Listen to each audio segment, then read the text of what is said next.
السلام علیکم ورحمۃ اللہ وبرکاتہ۔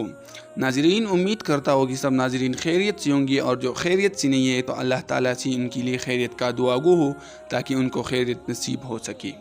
ناظرین، ہمارا موضوع تھا حقوق العباد، اور حقوق العباد میں آج ہمارا موضوع ہے انسانی برادری کا حقوق۔ ناظرین، اللہ تعالیٰ نے 1400 سال پہلے سورۃ الحجرات میں فرمایا ہے، اے لوگو، ہم نے تم کو ایک مرد اور ایک عورت سے پیدا کیا اور پھر تمہارے قومی اور برادریاں بنا دیے تاکہ تم ایک دوسرے کو پہچانو۔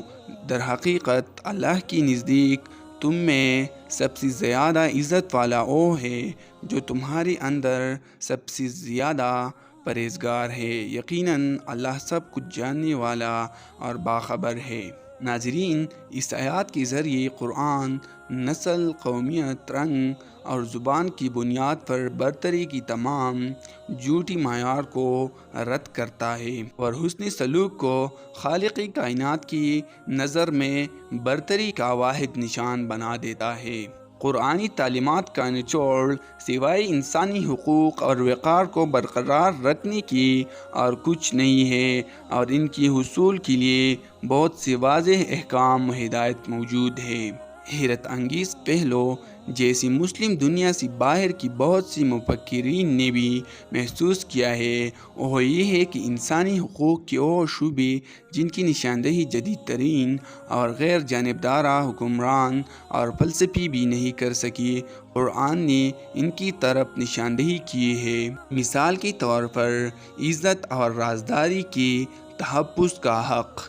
ناظرین، سورۃ الحجرات آیات نمبر 11 اور 12 میں اللہ تعالیٰ فرماتا ہے، اے لوگو جو ایمان لائے ہو، نہ مرد دوسرے مردوں کا مذاق اڑائے، ہو سکتا ہے کہ وہ ان سے بہتر ہو، اور نہ عورتیں دوسری عورتوں کا مذاق اڑائے، ہو سکتا ہے کہ وہ ان سے بہتر ہو۔ آپس میں ایک دوسرے پر تعاین نہ کرو، اور نہ ایک دوسرے کو بری لقب سے یاد کرو۔ ایمان لانے کی بات فسق میں نام پیدا کرنا بہت بری بات ہے۔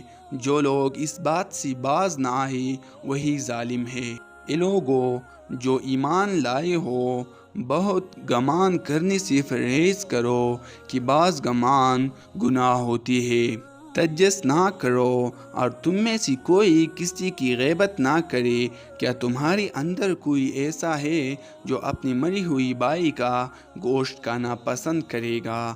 دیکھو تم خود اس سے کہتے ہو، اللہ سے ڈرو، اللہ بڑا توبہ قبول کرنے والا اور رحم کرنے والا ہے۔ ناظرین، اس کے علاوہ ظالم کے خلاف احتجاج کا حق۔ ناظرین، اللہ تعالیٰ سورۃ النساء میں فرماتا ہے، اللہ اس کو پسند نہیں کرتا کہ آدمی بدگوئی پر زبان کھولے، اعلیٰ یہ کہ کسی پر ظلم کیا گیا ہو، اور اللہ سب کچھ سننے اور جاننے والا ہے۔ ناظرین، زندگی کی بنیادی معیار کا حق۔ ناظرین، اللہ تعالیٰ قرآن مجید میں فرماتا ہے، اور ان کی مالوں میں حق تھا سائل اور محروموں کے لیے۔ ناظرین، تعاون کرنے یا نہ کرنے کا حق۔ ناظرین، اللہ تعالیٰ سورہ مائدہ آیات نمبر 2 میں فرماتا ہے، نیکی اور پرہیزگاری کے لیے ایک دوسرے کے ساتھ تعاون کرو، اور گناہ اور زیادتی میں ایک دوسرے سے تعاون نہ کرو۔ ناظرین،